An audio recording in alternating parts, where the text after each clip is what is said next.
Why did you take the pink look away from me? Because I wanted to do it better. Oh, wow. Forgive me. Wow, I didn't see that coming. Well, welcome back. This is episode 4 of Lantern Central. My name's TJ Wengert, and throwing shots today is Kiersten Freedman. Welcome back. If you keep it up, I'm not going to let you come back anymore. Back and better than ever. Again, up for debate. Well, without further ado, let's talk about women's soccer coming into today's action. Red hot. Winners of 3 in a row, beating Presbyterian, Hampton, and at USC Upstate, who was 5-1 prior to Longwood beating them at USC Upstate. So in the last episode, we talked about women's soccer. Should they be panicking a little bit? They started out conference play 0-2, but they did lose to Radford after that last episode. But after that, been red hot. Yeah, we were definitely wrong last time. And then in the past 3 games, then they've outscored their opponents 10-1, just 3 games. Yeah. And at Emily Kupsov at USC Upstate had a hat trick, scoring all 3 of the goals that day. She's got 5 goals in just the past 3 games, and then she's got 7 goals this season. Yeah, 5 in the last 3 games, outscoring all of their opponents, really. Kupsov's been terrific. They've done a great job getting the ball on her left side. She is left-footed, so getting it to her strong side. And she just does a good job one-on-one, creating a lot of opportunities against the keeper, a lot of through passes. So give credit to Longwood offense, but also want to give credit to that Longwood defense. Only allowed 1 goal in the last 3 games, and for something that's been a staple of this program the last few years under Maria Kirby, only allowed 12 goals last year. I've talked about it time and time again. Getting back to that and having a strong back line anchored by Sydney Wallace. Looks like Carrie Reavers dropped back to that other center back position. Madison Van Dyke continues to impress. So the defense really standing out. We thought that Madison Van Dyke had really big shoes to fill, and she might not be able to do it, but she definitely has, because she's tied for the first place in the Big South Conference now with 3 shutouts. So there's really nothing's falling there. She's really stepped up to Maria Kirby's shoes. Yeah, and the sophomore has really elevated that status. Stepping away from the Big South, a little bit of action this past weekend. Yes, the field hockey team at Longwood is 7-4, 2-2 in the MAC conference. They're number 3 in the MAC. They've got a 3-way tie going for second place, so they're a little bit lower than just 3rd there.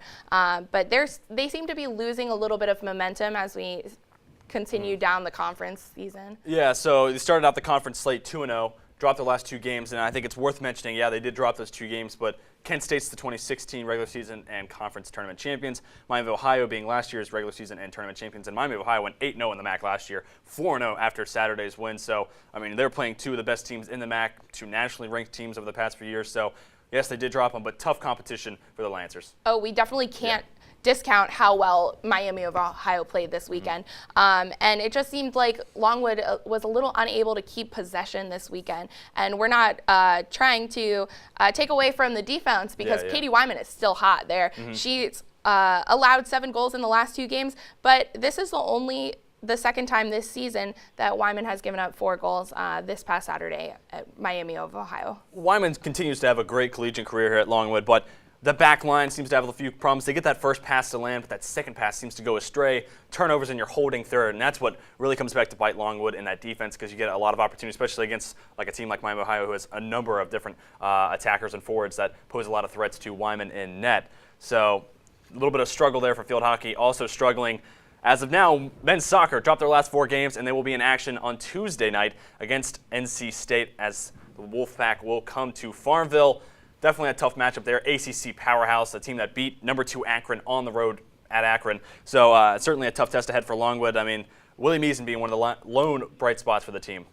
They definitely have to be so excited to welcome Willie Meason back. He's come back better than ever. He's perfectly fit in with the 19 newcomers, and their offense is as strong as can be, I think, this season.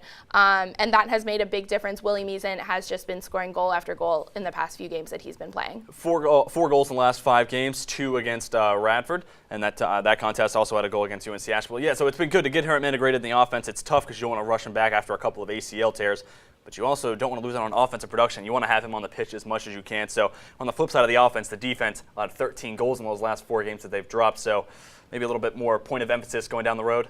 The team has spent so much time building up their offense this season that the defense has been a little bit abandoned. So that's definitely something that they're trying to build Reimers and both Bema together to be stronger goalkeepers together. Yeah, try to build them up, have a little bit of competition, and make each one of them work off of each other, get a little better. Focusing on that back line, you have Jonas Kalchner, a freshman from Germany, who seems to be a key position there on that defensive line, and one for the future. But also, and stepping away from the field, we also had some news break in the athletics department. We did. Athletic director Troy Austin announced that he was going back to Duke University. He announced this on September 25th, and TJ got some time to sit down with him this week. So let's take a look at that. Well, thanks, Kiersten. I'm sitting with departing Athletics Director Troy Austin. Troy, thank you for joining me. Thank you for having me. Can you kind of describe the state in which Longwood Athletics was when you first got here? A little different than it was now. A little bit. Well, first off, we were in trailers. I mean, this was 3 years after the Great Fire, so a lot of campus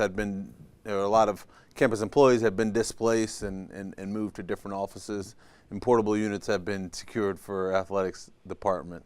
There were about, I think, 25 employees, and now there are about 62 employees, and we reside in Tab Hall.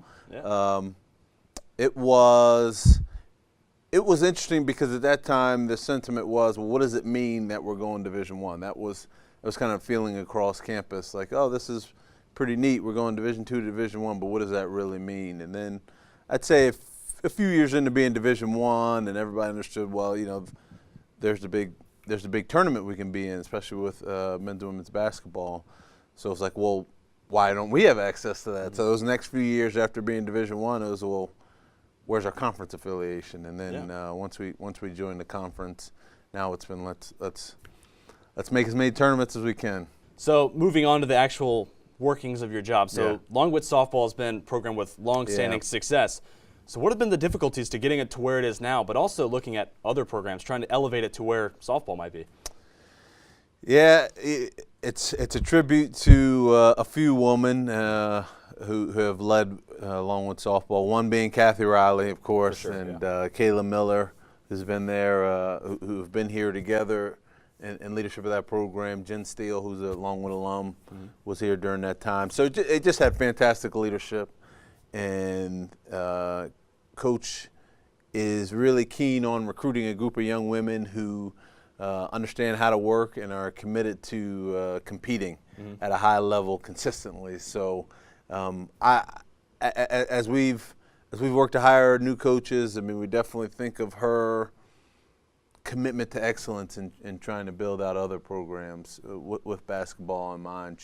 She's been on some of those hiring committees for basketball coaches, and we all have a great relationship where they kind of share some ideas as well. So she's become pretty infectious. I think if you look at where field hockey has grown to, how our men's tennis program is developing, women's soccer,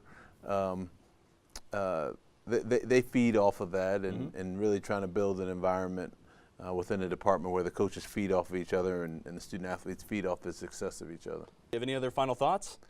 I felt like I've been on repeat in just reminding people that, or just getting people to understand how special Longwood is to me, how wonderful the people have been to me, in these early days of my new family, how great they've been in embracing me. So thankful for everything, and it's not goodbye. I always say that. You know, I'm trying to figure out how to get back for the first few home games, and I'll definitely be, you know, only a couple hours down the road. So it's not goodbye. It's really just see you later.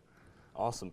Well, Troy, I thank you for coming, and I thank you for your tenure here at Longwood as well. No, I appreciate it. Thank you. Awesome. Thank you. Well, that's been Troy Austin. Now back to you, Kiersten.